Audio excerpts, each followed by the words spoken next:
가끔씩 발밑돌에 미끄러질 때면 그는 나를 부추겨줬다. 조금 가다 또 미끄러지려고 하면 여김없이 그는 날 부추겨줬는데 하필이면 내 소이 그의 물건에 스치고 말았다. 그도 놀라 당황한 기색이고 내 얼굴을 바라보았다. 나도 당황해서 어쩔 줄 몰랐다.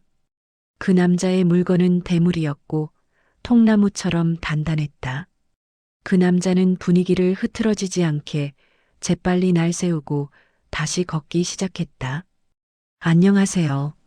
저는 이천에 사는 50대 은정이라고 해요. 제가 지난날에 있었던 스토리를 풀어보고자 이렇게 몇 자 적어 보았어요. 영상을 보시고 재미있으시면 구독, 좋아요 부탁드려요. 그럼 시작하겠습니다. 나는 원래 산을 즐기지 않았다. 숨이 차는 걸 좋아하지 않았고 정상을 향해 올라가는 사람들의 표정을 이해하지 못했다. 그런데 어느 순간부터 내가 어디까지 올라갈 수 있는지 그 높이를 확인해 보고 싶어진 날들이 있었다. 기분 탓이겠지 하고 넘겼지만 그건 분명 마음의 말라감이었다. 친구가 말했다. 이번 주말 같이 갈래? 우리 산악회 사람들 착해. 나는 그냥 착한 사람이 있는 곳에 가보고 싶었다. 특별한 의미는 없었다고 말할 수밖에 없는 선택이었다.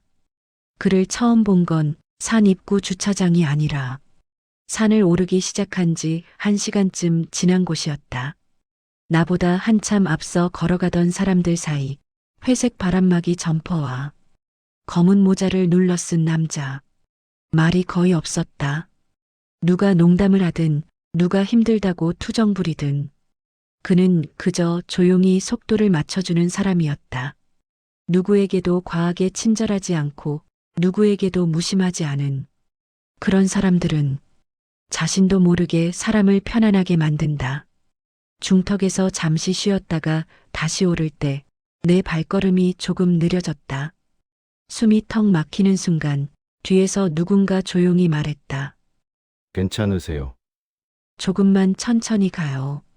나는 고개를 들지 않고 대답했다. 네, 그냥 숨이 조금 차서요. 그제야 내 옆에 그의 발소리가 있었다. 서두르지 않고 앞서가지도 않고 딱 내 옆에. 그런 걸 억지로 맞출 수 있는 사람은 없다. 그건 성향이다.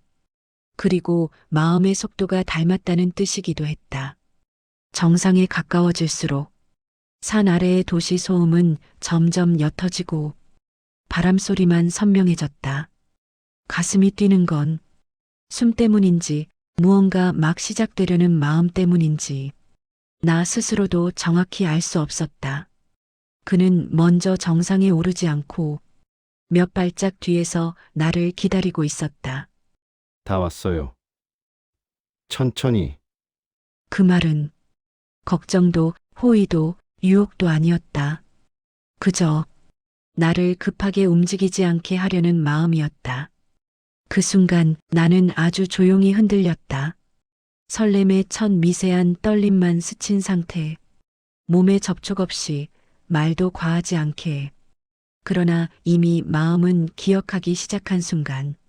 정상에 도착했을 때 사람들은 각자 사진을 찍고 간단한 간식을 꺼내 먹으며 떠들고 있었다. 나는 괜히 군것질 봉지를 뒤적였지만 입맛은 없었다. 대신 바람 속에서 숨을 고르고 있었다. 그가 내 옆에서 물 한 병을 내밀었다. 이거 얼려둔 건데. 아직 차가워요. 나는 받으며 말했다. 감사해요. 근데 저는 별로 도움이 안 되는 사람 같죠? 자꾸 뒤처지고. 그는 고개를 가볍게 저었다. 산에서는 빨리 걷는 사람이 잘 걷는 게 아니에요. 나는 그 말이 무슨 뜻인지 생각하느라 잠시 말이 멈췄다. 그는 이어 말했다. 호흡을 놓치지 않고 끝까지 걸으면 그게 제일 잘 걷는 겁니다. 그러려면 자기 페이스를 아는 게 중요하고요. 그 말은 산에 대한 설명이었지만 나는 이상하게 내 삶에 대한 이야기처럼 들렸다. 하산길에는 우리가 자연스럽게 같은 속도로 걷고 있었다. 누구도 같이 갈까요? 라고 말하지 않았다. 그저 그렇게 됐다. 햇볕이 나뭇잎 사이로 내려오고 낮은 바람이 땀을 식혀줄 정도로만 불었다. 말이 필요 없는 순간들이었다. 가끔씩 발밑돌에 미끄러질 때면 그는 나를 부추겨줬다. 조금 가다 또 미끄러지려고 하면 여김없이 그는 날 부추겨줬는데 하필이면 내 손이 그의 물건에 스치고 말았다. 그도 놀라 당황한 얼굴로 내 얼굴을 바라보았고 나도 당황해서 어쩔 줄 몰랐다. 그 남자의 물건은 대물이었고 통나무처럼 단단했다. 그 남자는 분위기를 흐트리지지 않게 재빨리 날 세우고 다시 걷기 시작했다. 그런 사람에게 나는 오랫동안 마음을 맡기고 싶어졌다. 중턱 쉼터에서 잠시 쉬고 있을 때였다. 그가 내 배낭 어깨끈을 보며 조심스럽게 말했다. 여기 조금만 조정해 드릴까요? 어깨가 계속 아프셨을 거예요. 나는 짧게 숨을 들이쉬었다. 네. 그의 손끝이 천천히 끈을 조였다 풀고 무게를 다시 분배했다. 차갑지도 뜨겁지도 않은 온도. 스치기만 했는데 심장이 아주 천천히 하지만 확실하게 뛰었다. 그의 손이 내 등을 스쳐갈 때 내 몸은 더 찌릿찌릿했다. 그는 정중하게 손을 뗐다. 이제 훨씬 나을 거예요. 나는 고개를 들었다. 그의 눈이 내 눈을 아주 잠깐 조용하고 깊게 바라보고 있었다. 그 순간 우리는 서로가 알아차렸다는 걸 서로가 알고 있었다. 하지만 둘 다 아무 말도 하지 않았다. 말보다 그 침묵이 더 가까웠기 때문에 하산이 끝났을 때 산 아래 작은 휴게소 카페가 있었다. 사람들은 삼삼오오 모여 앉았고 우리는 우연처럼 아니면 필연처럼 같은 테이블에 마주 앉았다. 창밖으로 산 능선이 길게 이어져 있었다. 둘 다 말은 적었다. 그런데 어색함도 없었다. 커피를 한 모금 마신 후 그가 천천히 말했다. 같이 걸어서 좋았습니다. 나는 고개를 숙였다가 올렸다. 저도요. 그 말 외에 더할 말은 없었지만 말하지 않은 채로 하고 있었다. 그가 내 손을 잡았다. 눈은 나를 바라보았고 나도 그의 눈을 바라봤다.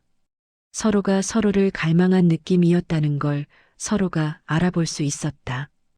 그가 내 손을 잡고 건물 뒤로 갔다. 건물 뒤에는 조그만 휴게실이 있었는데 아무도 오지 않는 곳인 것 같았다. 그가 내 입술에 키스를 했고 나는 그를 받아주었다. 아까 산에서 느꼈던 그 대물이 보이고 내 몸 안으로 들어왔다.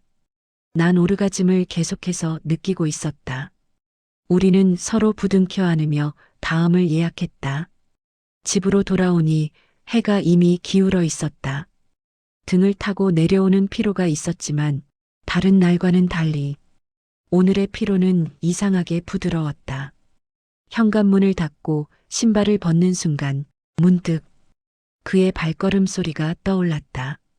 보폭을 맞춰주던 속도, 말없이 건네던 물 한 모금, 잡지 않았던 손, 그 어떤 것도 과하지 않았는데 그 모든 것이 마음을 흔들고 있었다.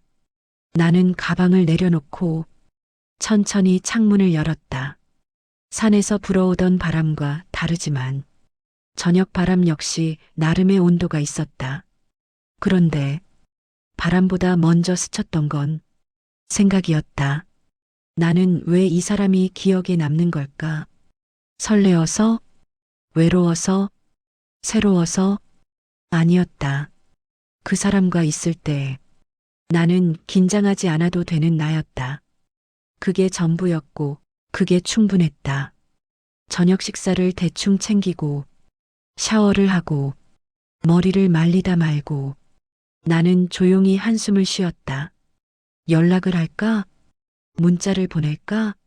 아니, 그건 아니었다.